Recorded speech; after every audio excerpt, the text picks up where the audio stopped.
Good afternoon, my name is Specialist Bankston. Today we will be going over a class on servant leadership. I'd like to welcome Sergeant Oberdeen and the class.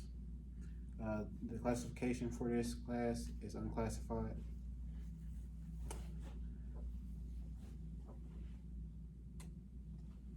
The purpose for this class is to discuss what a servant leader is and also to determine what it takes to become a servant leader.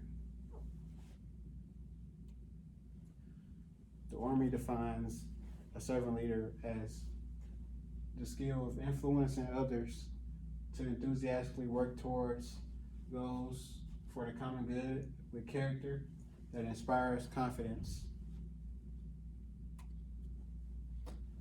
The origin of the term servant leader is it comes from Robert K. Greenleaf. He was a professor at Charleston College back in the 1970s.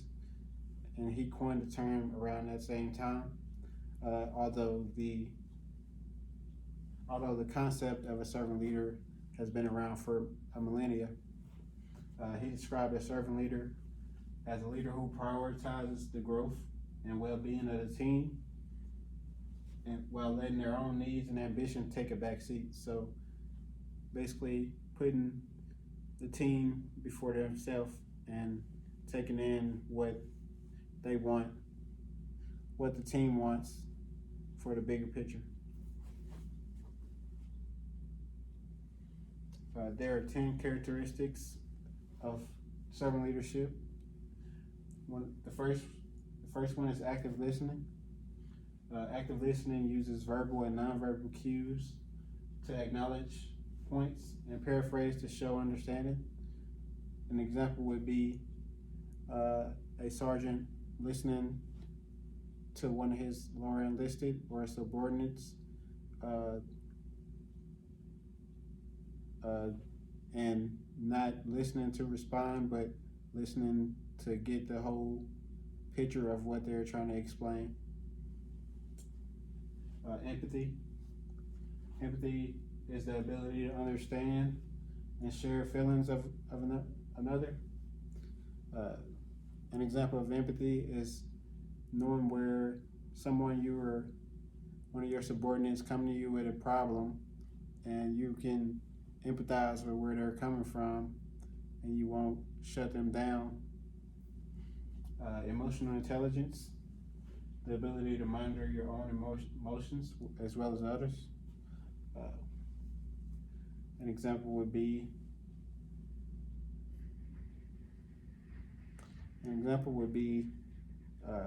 just understanding how a person feels in regard to how you feel about a situation.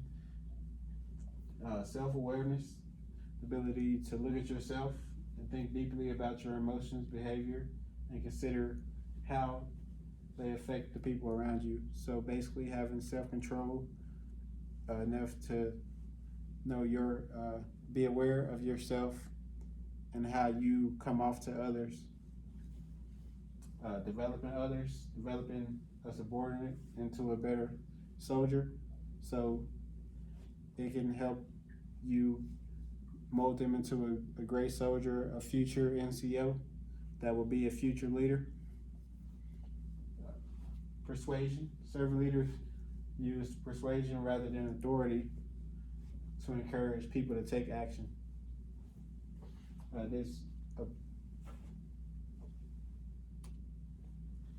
Conceptualization.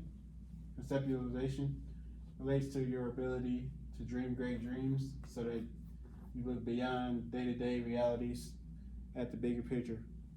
An example of this would be if in a unit you were looking forward to an FTX or a deployment next year, and you're finding out ways that you and your team can excel at whatever goes on at that event.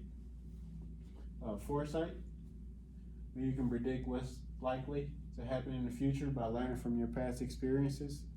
So you can help a new soldier or one of your new soldiers by explaining to them a situation that happened to you, and you'll know what they can do to go right about it because you've been through it before. Stewardship, taking responsibility for the actions and performance of your team and being accountable for the role team members play in your organization. This will be where people will look at your team from the outside and maybe want to join the team because you're showing a good standard, and your people basically going out to get people to join your team. And building community, an important characteristic that enables building a sense of community within your organization. An example of this would be just learning your soldiers and actually getting to know them so that you'll have a bond that will help in bigger situations, such as when you're actually out and on patrols and different things like that. Y'all will have that community and bonds built, so people will actually know they can trust each other.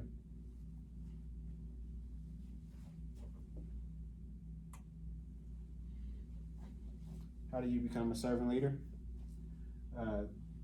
In my opinion, these are my opinions of how to become a servant leader.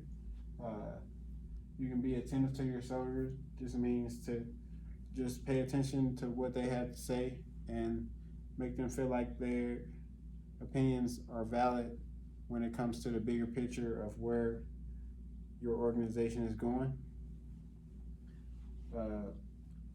Taking your subordinates' opinions and applying them to the bigger plan. So if one of your subordinates have a good plan, you can implement that within the bigger plan to enhance it and make it better. Showing empathy. This will help soldiers build more trust because they will know that they can talk to you about certain things and express how they feel about different situations or problems that happen within the Army, and using your past experiences to help guide your soldiers through new experiences in the Army.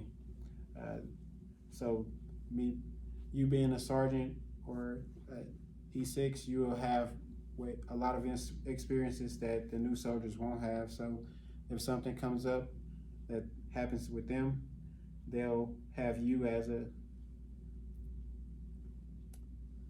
a crutch to go back and ask about that certain situation.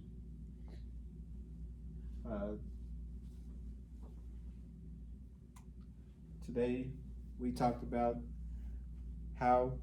what is a servant leader and how do you become a servant leader. As of right now, the floor is open for questions. So if you have any questions, you can ask them now.